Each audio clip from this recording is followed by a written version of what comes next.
Hello, my name is Jeremiah Dominic Suleiman. For the next few minutes, I'm going to talk about our thesis, Changes in Physical Properties of Load-Bearing Concrete Hollow Blocks with Shredded Polyethylene Terephthalate Fibers as Partial Aggregate Substitution.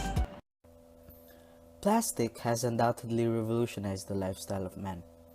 Polyethylene terephthalate, or PET, is the most commonly used plastic by men today. However, with its wide use, disposal has become a problem. This study is about the development of load-bearing concrete hollow blocks with PET fiber reinforcements, and it aims to investigate the changes to its properties that address the problems pertaining to their responsible plastic disposal. During the most recent couple of decades, the generation, composting, recycling, and solid waste disposal have modified fundamentally. According to the last reports, total solid waste was 251 million tons in the USA. This chart shows the total solid waste generation by material in the USA and in the Philippines. With this, the primary objective of this study is to determine the effects on the physical properties of load-bearing concrete hollow blocks with shredded polyethylene terephthalate fibers as partial aggregate substitution. Aligning with this, the study aims to achieve these goals. 1. To determine the effects of PET fibers on the weight, compressive strength, cost, and to determine the commercial viability of the process and the product.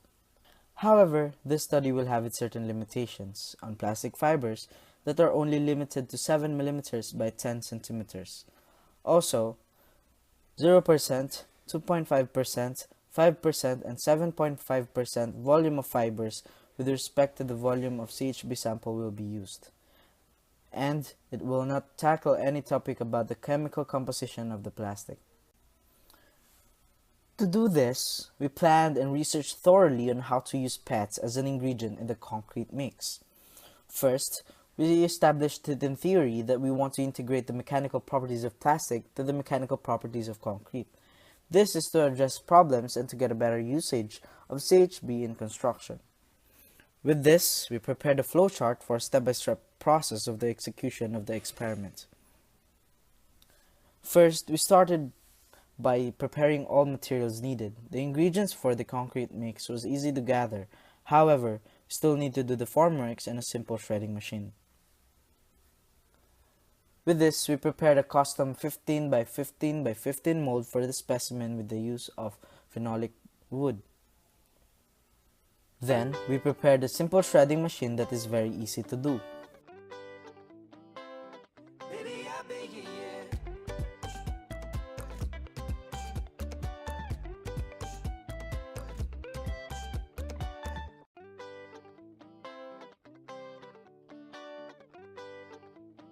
Then, we shredded all the plastic bottles we gathered and prepared them to be mixed in the concrete.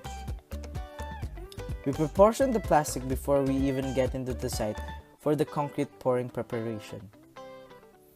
After the preparation, we let them cure for 6, 20, and 27 days for the compression strength test to be determined at their 7th, 21st, and 28th day. The results yielded that even if we substituted the 7.5% of PET into the specimen still would be at their normal weight.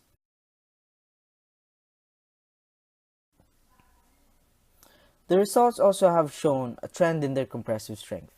With this, we developed an equation using curve fitting. This equation will represent the strength with respect to the percentage.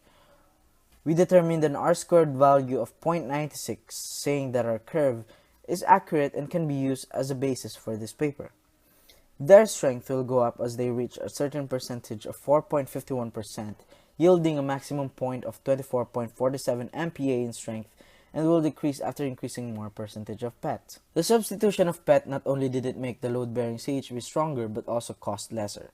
If we would use the equation and wanted the 4.83 MPa of the sample, we would need 8.63% of PET, and that substitution will yield a price difference of 1.65 pesos. On the other hand, if we need 6.89 MPa, we would need 8.83% of PET. That would yield a price difference of 4.65 pesos. The whole execution was a bit of a roller coaster. There were ups and downs, but we still managed to overcome the hardships that this thesis have presented before us. To sum it up, we have successfully managed to accomplish our objectives. We have determined the effects of PET fibers on their weight, compressive strength, and cost. And we also determined the commercial viability of the process and the product. As for weight, the PET fibers were not enough to make the concrete hollow blocks lightweight. Concrete cubes were still under the classification of normal weight. As for compressive strength, the strength increases until it reaches a certain point and then decreases.